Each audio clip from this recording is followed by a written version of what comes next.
Hi hello नमस्ते. मी उज्ज्वला पवार या YouTube चॅनलवर तुमचं अगदी मनापासून स्वागत आहे. तर आज मी तुम्हाला कुठल्याही सोड्याचा किंवा इनोचा वापर न करता जाळीदार आणि मऊ ढोसे कसे बनवायचे ते दाखवणार आहे. तरी ते मी रेशनचे तांदूळ आणि सफेद उडदाची डाळ घेतली आहे.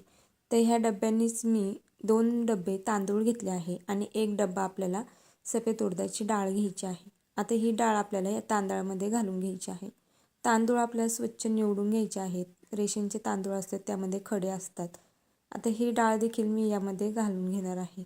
आता ही डाळ आणि तांदूळ आपल्याला एक 4 ते 5 पाण्याने स्वच्छ धुवून घ्यायचे आहे. तर पाहू शकता इथे मी डाळ 4 ते 5 पाण्याने स्वच्छ धुवून घेतले आहे. आता आपल्याला ही डाळ आणि तांदूळ 5 तास भिजत ठेवायचं आहे.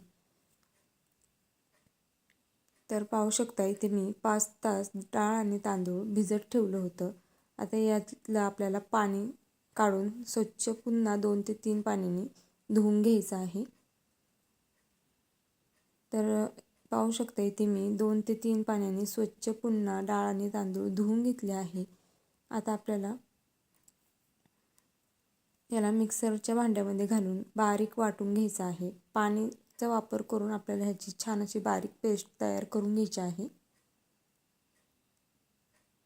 तोपर्यंत चॅनलवर नवीन असेल तर प्लीज एक लाईक एक सबस्क्राईब नक्कीच करा. नवीन यूट्यूबरसाठी तुमचं एक लाईक एक सबस्क्राईब खरंच खूप लाख मोलाचं असतं. तरी ते पाहू शकता मी मिक्सरच्या भांड्यामध्ये हे छान असं बारीक वाटून घेतलं आहे. थोडंसं पाणी घालून हे आपल्याला वाटून घ्यायचं आहे. तर पाहू शकता इथे सर्व डाळ आणि तांदूळ मी वाटून घेतलं आहे. तर अर्ध्या डब्याला देखील थोडंसं खाली हे बॅटर आहे. तर असं पॅक डब्यामध्ये आपल्याला हे बॅटर ठेवायचं जेणेकरून ते छान फॉर्मॅट होतं. जर तुम्ही हे बॅटर रात्रीचं वाटून ठेवलं तर सकाळी तुम्ही ह्याचे ढोसे करू शकता किंवा मग सकाळी वाटलं तर रात्री तुम्ही ह्याचे ढोसे करू शकता. तरी ते मी रात्रभर हे बॅटर डब्यामध्ये ठेवलं होतं पॅक. तर पाहू शकता इथे अर्ध्या डब्याला देखील बॅटर कमी होतं. आता अर्ध्या डब्याला देखील वरती हे बॅटर छान असं फॉर्मॅट झालं आहे. आता एक चमचा घ्यायचा आहे आणि त्याने छान असं हे बॅटर फेटून घ्यायचं आहे. त्याने आपले ढोसे छान असे मऊ आणि छान असे जाळीदार होतात. तर पाहू शकता इथे मी छान असं हे 5 मिनटं फेटून घेतलं आहे. आता यामध्ये आपल्याला चवीनुसार मीठ घालून घ्यायचं आहे. मीठ घातल्यानंतर हे पुन्हा छान असं एकदा फेटून घ्यायचं आहे. तरी ते मी हे बॅटर पुन्हा एक 5 मिनटं छान असं फेटून घेतलं आहे. तर या पद्धतीने तुम्ही जर केले ना ढोसे तर खरंच खूप छान असे जाळीदार ढोसे बनतात. तुम्हाला यामध्ये इनो किंवा सोड्याचा वापर करायची सुद्धा काही गरज पडत नाही.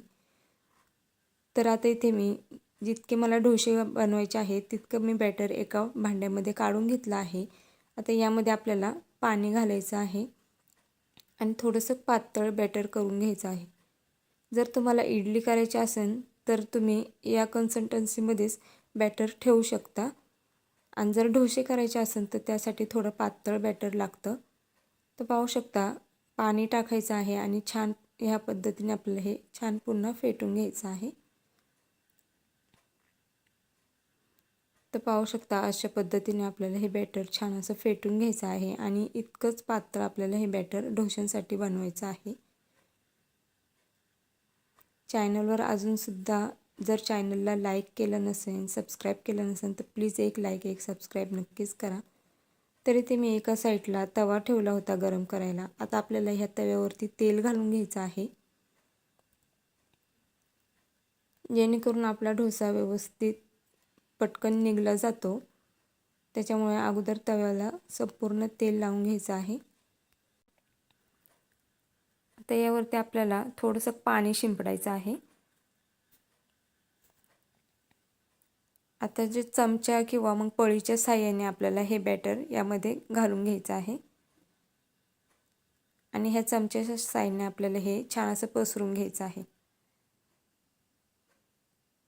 तर पाहू शकता व्हिडिओमध्ये दाखवते त्याच पद्धतीने आपल्याला हे बॅटर पसरून घ्यायचं आहे.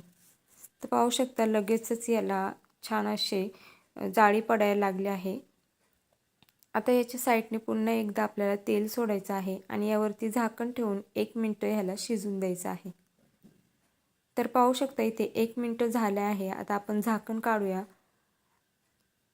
पाहू शकता छान असे जाळीसुद्धा आली आहे डोश्याला आणि छान असा खरपूस आपला हा डोसा तयार झाला आहे। तर पहिला डोसा आहे त्यामुळे तो थोडासा चिटकतो। आपण दुसरा डोसा टाकला की मग मी तुम्हाला दाखवते, तो अजिबात सुद्धा चिटकणार नाहीये।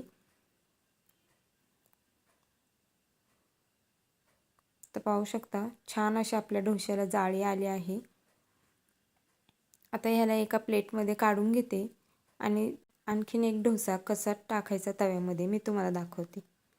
तर पाहू शकता इथे तव्यावरती आपल्याला व्यवस्थित तेल पसरून घ्यायचं आहे सगळीकडून। त्यानंतर थोडासा पाण्याचा शिपका आपल्याला तव्यावरती मारायचा आहे आणि जे चमचा किंवा पळीच्या साहाय्याने आपल्याला हे बॅटर या तव्यावरती घालून घ्यायचं आहे आणि ते व्यवस्थित आपल्याला चमच्याच्या साहाय्याने किंवा मग पळीच्या साहाय्याने व्यवस्थित पसरून घ्यायचं आहे। तर पाहू शकता छान अशी आपल्या डोश्याला लगेचच जाळी पडत आहे आणि पुन्हा एकदा आपल्याला याला तेल सोडायचं आहे बाजूनी। आता यावरती झाकण ठेवून आपल्याला 1 मिनिट शिजून द्यायचं आहे।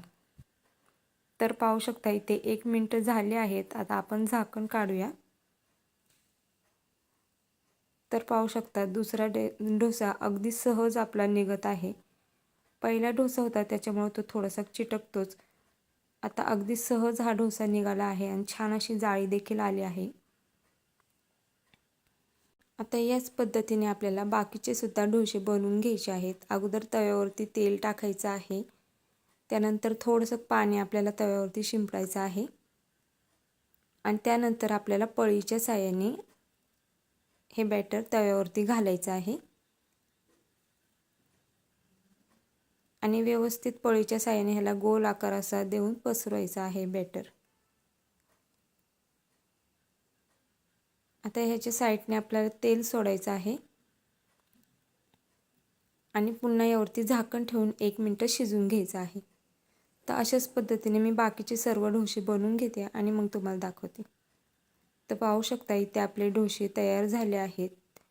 तर कुठल्याही सोड्याचा वापर न करता किंवा मग इनोचा वापर न करता छान असे मऊ आणि जाळीदार आपले डोसे झाले आहेत। तर कशी वाटली तुम्हाला माझी आजची ही डोशांची रेसिपी हे मला कमेंट करून नक्कीच सांगा। तुम्ही माझे व्हिडिओ कुठून पाहताय हे देखील कमेंट करून सांगायला विसरू नका। तर भेटूया उद्या एक अशाच नवीन रेसिपीसोबत। तोपर्यंत सर्वांनी काळजी घ्या। बाय।